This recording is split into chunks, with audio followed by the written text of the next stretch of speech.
This is the Visible Voices podcast. I'm your host, Dr. Resa Lewis. Audience, today I'm honored to welcome former Mayor Michael Tubbs of Stockton, California. Truth be told, we met when Michael was speaking at TED Democracy in Philadelphia. And to me, it was immediately apparent that he should be a guest as a visible voice on the show. At age 22, Michael was a member of Stockton City Council just after graduating from Stanford. By 26, he was mayor of Stockton, and he made history as California's youngest mayor. But his visible voice extends far beyond this.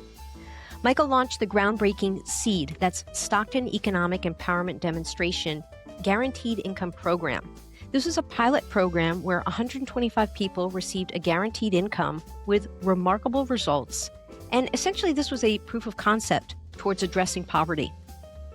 Michael championed the Stockton Scholars Program for teens, proving that transformation is possible even in the hardest of circumstances. Currently, he serves as Special Advisor for Economic Mobility and Opportunity to Governor Gavin Newsom, and he is running as a candidate for the 2026 Lieutenant Governor of California election. Michael believes democracy is a team sport, and passion without competence is irrelevant. His story reminds us of the words of Greek poet Dinos Christianopoulos. They tried to bury us, but they did not know we were seeds. Michael Tubbs, welcome to the Visible Voices podcast. Thank you so much for having me, Doctor. I'm so glad you're here. Now, I just gave a quote that is one of your favorite quotes about planting and seeds. Tell us more. That quote for me really embodies not just my own sort of personal story, but the meaning behind the work that I have dedicated my life to doing. This idea in my faith tradition, there's a scripture that says, don't get weary in well-doing, for in due season you'll reap a harvest if you faint not. And the same idea that sort of they thought like things may try to bury you, may like it's done, it's dead, but it's actually planting because you're a seed and there's something that's going to grow and germinate and produce fruit or something for other people to benefit from as well. So that quote, I think for anyone which is everyone who has to overcome some adversity, who has to go through hard times, who looks like they're down and out, who looks like they're not going to come back. It's a reminder that no, things will try to bury you, but you are a seed. That you're part of your growth as a human, part of you reaching your full potential, part of you finding your purpose is that burial, is that it's being planted. It's being underground for a while to gain the nutrients so you're able to grow. You know, listeners may not be completely familiar with what a lieutenant governor does. So what's a lieutenant governor? What will you do? And why this calling? Yeah, it's hilarious because my own family just this past holiday season, like what does lieutenant governor actually do? And in California, which is different than in many states, the governor and lieutenant governor run separately. So they're not a ticket. They become a ticket after the election, hopefully, but they run separately, have their own bases, have their own donors, have their own sort of platforms they run on, etc. And in California, the lieutenant governor is the only person that sits on the University of California, California State University, and the community college system. And these systems are like the largest systems of public higher education in the world. These systems are also some of the largest employers in the state. These systems also educate a significant amount, not just of California's, but of the country's workforce. These systems sit on a lot of land. So the primary job of the lieutenant governor, as I see, is to be sort of the caretaker of the future of the state and ensuring that we're a state that continues to invest in opportunity for all people, that we're a state that understands that the fact that 1 out of every 8 California student is housing insecure and 1 out of 9 is hungry is unacceptable. And that we have to build more housing, not just for students, but also for workers. That big issue, part of the California housing shortage is that our big employer, UC, CSU, community college system, have not built a lot of housing. So in terms of what I'll do, number one is use the position on those boards to push us to set really clear goals on housing for students and housing for workers to make sure we're very clear about when and how to partner with the private sector if we don't have the capital to kind of get these things built. And then number three, making sure we prepare our students for the future. of the world, a future where critical thinking is going to be important, a future where technology should not supplant people, but folks should be given the tools and the skills and experiences to leverage technology to create better outcomes for everyone. And also the idea that we have to reimagine what higher education looks like, that we have to have more certifications, more alternative pathways, more vocational type things. So that's primary part of the job. And then you also sit on the State Lands Commission. You're also the state's foreign ambassador, like state's trade representative, excuse me. And then you're the acting governor when the governor's out the state. Wow. I want you to take us back to leaving Stockton and arriving on Stanford University campus. What was that like for you? I was the first one in my entire family on both sides to go to a 4-year college. And I was from Stockton, California. Went to Franklin High School, a very large public school in Stockton. Was in the International Baccalaureate program, but even then, no one from my school had ever been admitted outright into Stanford. There was a student who had transferred a decade before, but that was pretty much it. And coming from Stockton, first generation college student from the school community I remember very clearly comments my classmates and teachers made before I got there that kind of shaped my expectation of the place.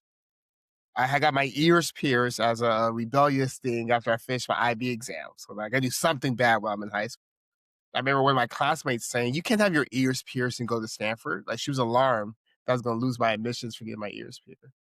I had a teacher who probably thought she was being well-meaning say to me, um, "You are a big fish here, but at Stanford you'll be lucky to swim." Um, I had another teacher when I told them I intended to major in political science, who said, "Only people with money do that." Right. So those are the thoughts I had. So I moved. Stockton's about an hour and a half away from Stanford, and I was literally the last person to move into my dorm. It's because I was scared. I was terrified. I was very nervous. I loved high school outside of the classroom, but I did not enjoy my educational experience. There were so many microaggressions. It was so isolating. It felt like I was always fighting and conflict. I had to teach myself entire lessons for being kicked out of class for being insubordinate and et cetera. So I thought that college was going to be the same thing. So when I arrived, I had an idea that in some ways a page had turned and this was going to be a marker, like before and after. I felt that very clearly, but also felt great fear. I had great fear that I was going to not succeed. And then what would that say? Not just about me, but about my family, about Black people, about Stockton. Um, I had a fear that it would be another 4 years of high school.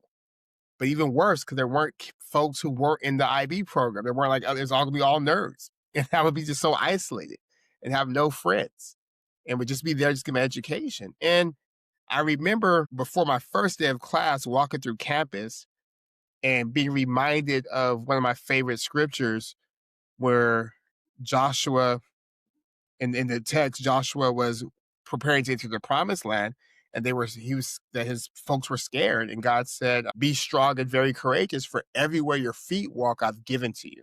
And that really became my clarion call from Stanford and since then, that no, if I'm somewhere, it's because I'm supposed to be here.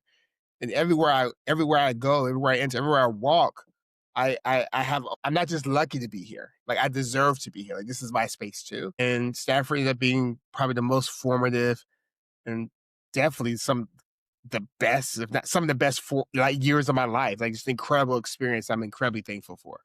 Love the odyssey that you just took us through. And from what I know, Stanford was also important in terms of life partner, friendships, business relationships, and ongoing networking and community. And it's where you've been building your professional journey in California.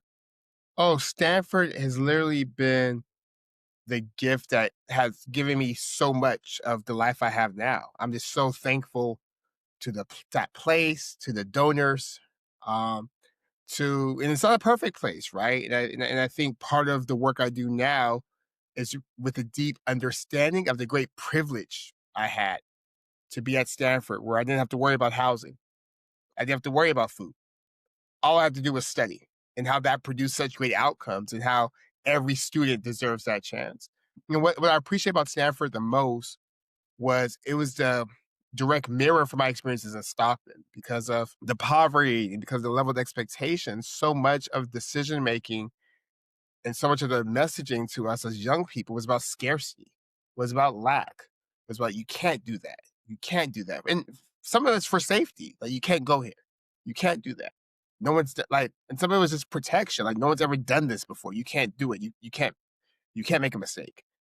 But at Stanford, it was the exact opposite. It was always it was a place of such infinite possibility. Like nothing seemed impossible because you're in class with Olympians. You're in class with future number one draft picks of the NFL. You're in class with future startup CEOs. You're in class with people who have a sense of agency, have a sense of like what I do matters, what I write matters, what I think matters. And that was just so empowering. It was a classroom where the same things that got me in trouble in Stockton were loved at Stanford. Like it's hilarious. I tell people all the time. In high school, most of my teachers hated me.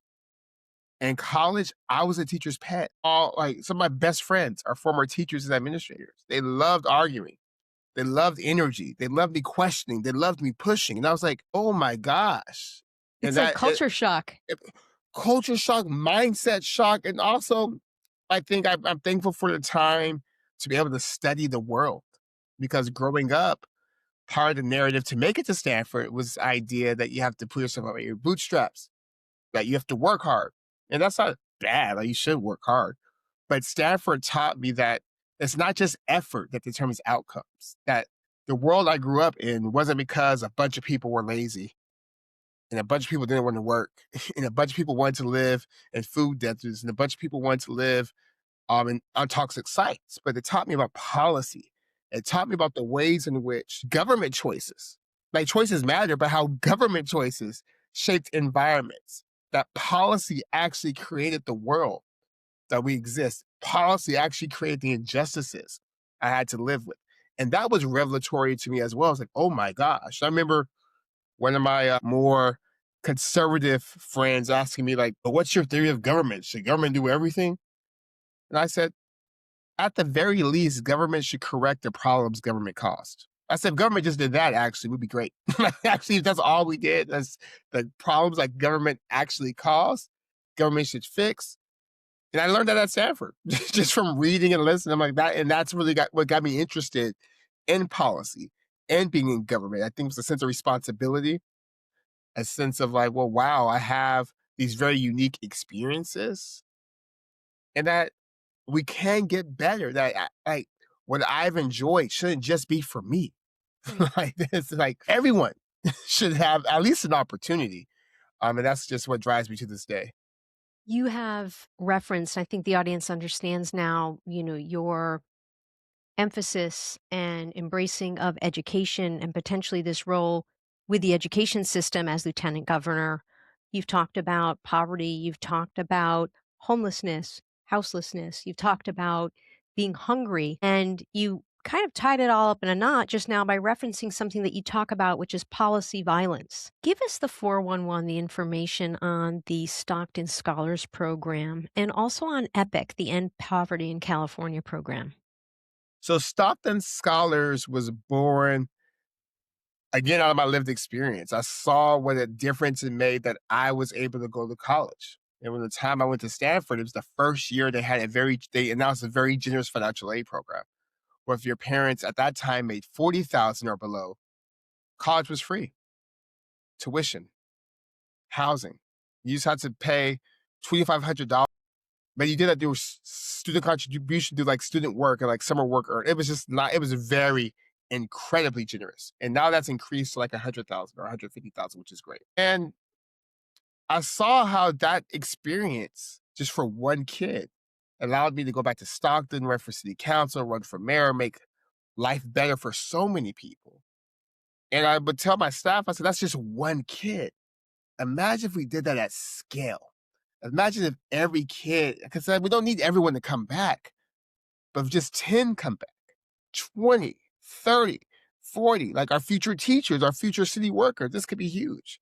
It also made sure that it had to be not just for the 4.0 students, not just for the Michael Tubbses, because when you come from environments like that, once you get to a certain level, there is some opportunity for you. Once you survive all that, by the time you're 18, from a community like Stockton, have great grades, great test scores, you're going to get some scholarships. So you'll get some love.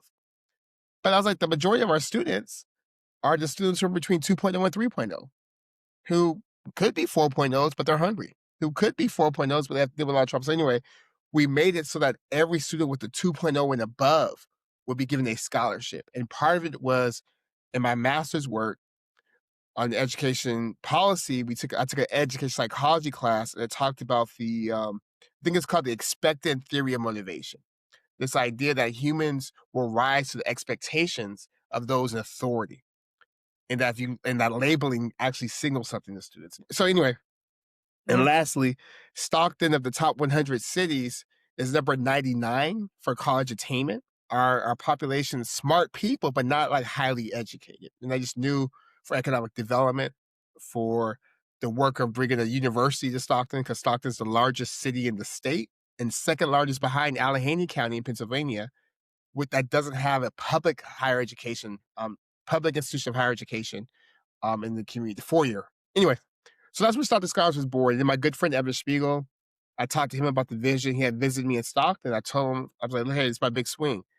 And he was so generous to donate $20 million to seed it. And we've raised money on top of that. So now for the next decade, every single student who graduates from a Stockton public school is guaranteed a 2-year, 4-year, or trade school scholarship. And we've seen A through G rates rise. We've seen, again, the expectations for our students has risen.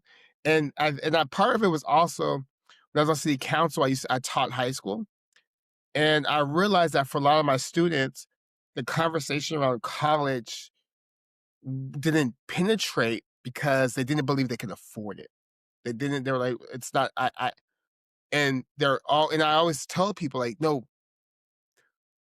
can't keep telling people to work hard without a guarantee, because what they see in their lives are that their parents are working very hard, and the only guarantee is more work. The only guarantee is struggle. So we have to say, yes, you should work hard. That's part of the equation. Yes, let's do our part to make so if you work hard, there's literally something tangible for you. And it's wild because for a lot of kids, even $1,000 a year, $2,000 a year, $5,000 a year is prohibitive. I can't go to college. My family doesn't have that much. So it's like, no, here's $1,000 every year for 4 years. Here's $500 every year for 2 years if you go to a trade school. And for 90% of students, that $1,000 makes the CSU system free for them. 2,000 anyway. I was going to say, this ties into what you and I were talking before pressing record about understanding poverty. And, people it may not be their own lived experience, but having some sort of reference for understanding what could be prohibitively expensive, that people just take it off their plate prematurely. But to guarantee that if they get the grades, if they have the GPA, I mean, the other thing I'll say is all this ties into health. Like, these are determinants of health. Sometimes I have guests on the show and people are like, Resa, that's really interesting. Like, I love your visible voice guests, but like, how's that have to do with being a doctor or healthcare? And of course, you and I get it. Like, all of this has to do, like, do you have food so your brain can think? Do you have heat or even housing so that it's warm enough to do your homework and to think? Like, do you have hot water to wash and have clean clothes? All the things that I think, just unless people have an understanding of poverty. And what I'd say is, I referenced a guest, State Senator Jonathan Acosta, that was talking about representation in government, and that, maybe changes have happened within gender or ethno-racial representation, but in terms of socioeconomic representation, we're not where we need to be. Absolutely. And I'm responding to that, but let me tell one more Stockton Scholar story, and I'll leave you alone. When I first moved to LA, and this is why I knew like this work is so much bigger than politics. When I first moved to LA, my wife and I went to Foot Locker at the Beverly Center to go back to school, just to get some clothes or some. I think I wanted some shoes. So we go to the Beverly Center. Yeah, so I'm paying, and this young lady was like, "Mayor Tubbs," and my wife looks at me. I look at her. I'm like, I know I'm not famous like that. How, so I'm like, hey, like, are you from Stockton? And she said, Mayor Tubbs, I just wanted to say thank you. And I was like, why? She said, I'm a Stockton scholar. I'm a junior now at UCLA studying psychology. I was valedictorian in my high school, but I'm only at UCLA because of that scholarship made it clear to me that it was possible for me to go. And then since then, I was walking through the Grove last Christmas, and a young man stopped me and said, Mayor Tubbs. I was like, yes. He was like, I'm a Stockton scholar at UC Davis now. I'm a sophomore. Thank you. Another kid, I was in Stockton recently. My mom, she was at home getting her air conditioner fixed. And a young man saw a picture of me in her room and said, who's, you know, Mayor Tubbs? She said, oh, that's my son. He said, can you tell him thank you? She's like, for what? He said, I had like a 2.0, 2.1 GPA, but I decided to become an electrician in the trades. And he said, the Stockton Scholars gave me a scholarship, $500 to buy my first tools. And I think the power, particularly in that last story, is that for a lot of kids, a lot of students, this is the first time they've been told that they're good enough, that they're worthy of investment, that they are seen, that there's an expectation for them to do something. And I think part of it was a secret strategy to make everyone feel so guilty that they all felt an allegiance to this place. That could be a place of great love, but also trauma. Like, no, like your city invested in you. Your city believed in you. Your city needs you, and you have a responsibility to do something to help because someone helped you without even knowing who you are, without interviewing you, without hearing your story. You don't have to write an essay. You just have to do what you do 2.0. And what I'll say is to go from local to regional to state, how does this tie in with that program I mentioned, the EPIC, End Poverty in California? So part of my reflection from being mayor was that, and from the work of guaranteed income and doing the Stockton Economic Empowerment Demonstration, was that we have a very interesting relationship, not with poverty, but with people in poverty. That deeply ingrained in our society is a hatred, not of poverty, but of poor people, right? Like, it's like, even people who are poor. Like, I was like, everyone hates poor people. No one's poor, and everyone hates poor people. People who work with poor people. It was like mind blowing. And I said, well, California is a very liberal state. It's all Democrats. Why do we have the highest poverty rate in the country? Why is that? And that's how EPIC was born. This idea that poverty in California is actually solvable. That poverty in California is just a choice. And it's expensive to, in some ways, it's expensive to end poverty, but not as expensive to maintaining poverty. In fact, so much of our biggest expenditures, from the prison industry, some of the costs associated with the healthcare system, are largely because our largest anti-poverty programs are prisons and treating people's health conditions when they become terrible, when they could be preventable if everyone had access to healthcare. Say that again, that keeping poverty is more expensive. Yeah, Poverty. maintaining poverty as a society is more expensive than solving for poverty, because poverty bleeds into, like, we spent $24 billion in the state on homelessness. It would literally be cheaper to give every homeless person a house or a cottage. It's maybe a little bit more complicated in implementation, but I think at the macro level, it's very clear. We've made a choice as a state and as a society that poverty is acceptable. And I know a big part of my work is getting us to interrogate that belief. Like, do we have to tolerate this? If we're already spending the money, how do we spend it better? But part of it comes from, and that's what EPIC was founded from, because part of getting the solutions is this entangling the mindset that says that folks who have less money are less deserving, that they're bad people, that they're not a good investment, that they don't deserve. So part of EPIC's work is narrative change. Like, how do we change the story around poverty and make sure people understand it's not an individual moral failing, but a collective one? And then number two, then how do we advance policies that reflect that new understanding? And I just learned this from doing guaranteed income work, where a group I started, Marriage for Guaranteed Income, we've overseen almost 50 pilots across the country at this point. 30,000 plus Americans, almost $500 million spent in cash disbursements. And the data is always the same, yet we still are fighting because that people would rather give money to something that may or may not work, to a bureaucracy, to everything but empowering the folks who are experiencing the problem to be part of the solution.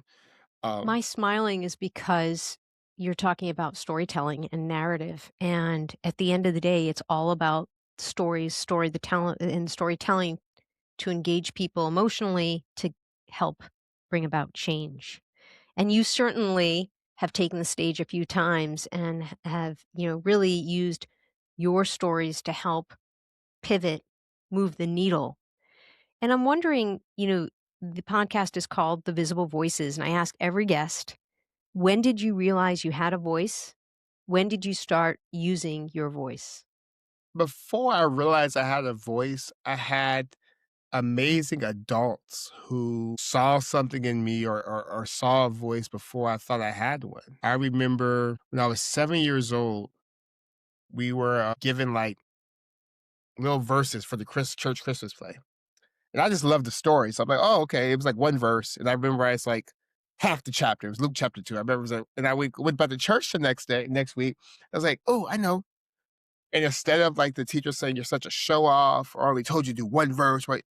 She was like, let's go show the pastor. So I did it for the pastor. And the pastor was like, next Sunday, Christmas Sunday, I want you to get up there and just recite all of it. And then after he did that, he prayed for me, had the whole church pray for me. He collected an offering for me. And like every time there's opportunities, like, Michael, come speak. Michael. So even before I knew I had a voice, even before I knew, and then I would watch how folks in the audience would react. And there was something about seeing like a little boy, they're like people crying and everything. I'm saying, oh my gosh. Like, but it was that because there was nothing. I mean, I was 7. My mom was 22 years old, 23 years old. Like, we weren't in church leadership. We didn't sit in the front. We sat in the middle and the back. We weren't like, I wasn't next in line to be I wasn't the pastor's son, you know? And I think that, and then I think my mom, aunt, and grandmother, even though they would get frustrated with like my defiance or my need to assert myself, but they always told me I had a voice, not even what they said, but what they did. So like, for example, anytime I got in trouble at school, they would come. And then they have flexible jobs like I have. They were like hourly workers. And they would take an hour, $20, $21 out their pocket, sometimes 40 if it's 2 hours, to sit and listen to my teachers about why. And they would always gently correct me, like they need to be respectful, but they never told me to stop talking.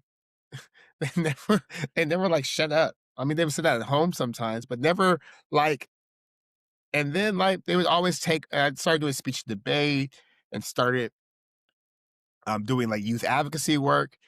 And they would always drive me. They would always take off work to drive me. They were always just like, they might not understood it, that my family's not a family they're more like, they're not activists in the same, they're activists in a different way. They're more service oriented and doing. Like, I'm the only big mouth in my family. Most of my family they're leaders, but they lead from the background. Like, my grandmother ran the convalescent ministry at our church, which wasn't her preaching on Sundays. It was like her and us going to the convalescent hospital and singing songs and her talking to the folks there. Like, my family's like very different than me, but they didn't try to force me to be like them. They didn't try to force me into a box. They're like, no, there's something about his voice, his need to lead, and we're gonna do our best, even if we don't understand it. We'll do our best to not squash it. So I'm so very thankful for them. What keeps you up at night? What keeps me up at night is if I have something to do. But if it's time to go to sleep, I sleep. And it's not because the world's not on fire. It's not because there's so much to do. But I think it just comes from sort of a deep faith, not that things will necessarily be better because they'll be better, but because we'll still have the opportunity to do something to make it better, if that makes sense. So I think if I do have worries, just about making sure I'm being the best father I can be, running a city is a huge responsibility, but that's so macro. But you got these three little people you see every day, and every word, every response, every meal, like the stakes are high. So I think a lot about like, oh man, they're gonna be therapy about that one. I kind of messed up there. Ooh, probably shouldn't have said that way. So I just think about not being perfect, but just giving them the environment they need to be the full people they are, because they have a lot of energy, a lot of opinions. So that's what keeps me up at night, just making sure they're able to grow into the people that they need to be so that they're able to reach their purpose, and that I'm not gonna be perfect, but at least I'm not a hindrance. You can't be dad. I'm in a bunch of therapy because I'm dad. But I mean, sure, I'm not perfect, but so that's long answer. But that's probably the thing I worry about the most. Mayor Michael Tubbs, how can the audience members serve you, help you, and get you to that election that's happening in June of this year? Yeah, well, you can follow me at Michael D. Tubbs on TikTok, on Instagram, and on X Twitter. You go to michaeltubbsforca.com, look around. If you're so moved, you can donate. California's such a big state, it's very expensive. And yeah, you can send your ideas for policies. You can talk to your friends in California. You could volunteer to make some calls, to knock on doors, because California's a big state. I'm a 35-year-old from Stockton, California. I can't do this by myself. I need a lot of help. But those are the ways people can help.